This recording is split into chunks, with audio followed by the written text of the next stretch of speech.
அண்ணா பல்கலைக்கழகத்தை முற்றுகையிட்டு மாணவர் அமைப்பினர் தற்போது போராட்டம் நடத்தி வரும் காட்சிகளை நாம் தற்போது பார்த்துக் கொண்டிருக்கிறோம்.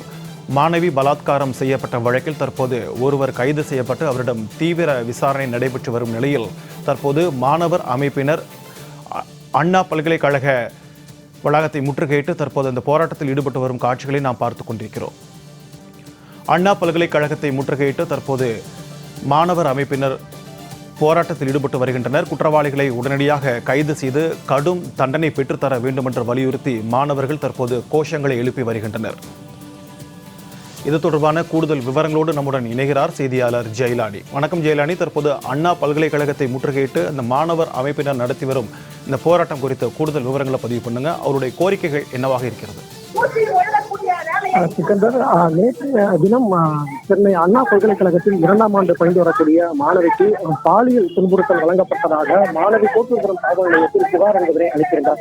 இந்த சம்பவம் என்பது பூதாகரமான நிலையில் இந்த சம்பவம் தொடர்பாக காவல்துறையினர் வழக்கு பதிவு செய்து, அதாவது பாலியல் வன்கொடுமை தடுப்பு சட்டத்தின் கீழாக வழக்கு பதிவு செய்து தற்போது விசாரணை என்பது மேற்கொள்ளப்பட்டு வருகிறது.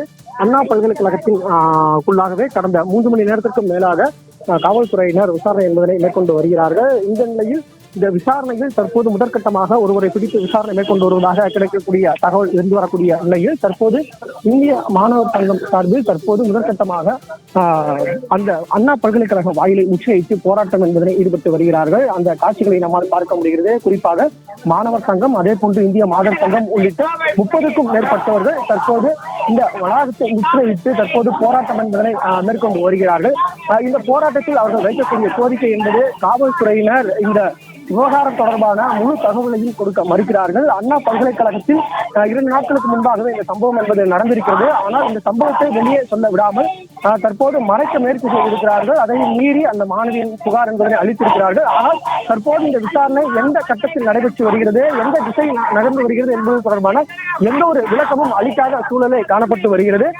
அது தொடர்பான முழுவதுமான விளக்கம் என்பதனை அளிக்க வேண்டும். அதே போன்று இந்த பாலியல் துன்புறுத்தல் ஈடுபட்ட அந்த நபர்கள் மீது உரிய நடவடிக்கை என்பது எடுக்கப்பட வேண்டும், கடுமையான நடவடிக்கை என்பது எடுக்க வேண்டும் உள்ளிட்ட கோரிக்கைகளை வலியுறுத்தி தற்போது அண்ணா பல்கலைக்கழகம் வாயில் முன்பாக முற்றுகையிட்டு போராட்டத்தில் ஈடுபட்டு வருகிறார்கள். மாதர் சங்க அமைப்பினை சேர்ந்தவர்கள், அதே போன்று மாணவ அமைப்பினை சேர்ந்தவர்கள் என 50க்கும் மேற்பட்டவர்கள் தற்போது பல்கலைக்கழக வாயில் முன்பாக போராட்டத்தில் ஈடுபட்டு வருவதால் பரபரப்பான சூழல் என்பது காணப்பட்டு வருகிறது. ஒரு புறத்தில் காவல்துறையினர் பல்கலைக்கழக வளாகத்திற்குள்ளாக சிசிடிவி காட்சிகளை ஆய்வு செய்வது உள்ளிட்ட விசாரணை என்பதை மேற்கொண்டு வருகிறார்கள். மற்றொரு புறத்தில் மாணவர் சங்கம், மாதர் அமைப்பினர் உள்ளிட்டவர்கள் தற்போது போராட்டத்தில் ஈடுபட்டு வரக்கூடிய காட்சிகள் என்பது தற்போது இந்த பகுதியில் பரபரப்பான சூழல் என்பதை ஏற்படுத்தியிருக்கிறது. உங்களுடைய விரிவான தகவல்களுக்கு நன்றி ஜெயலானி.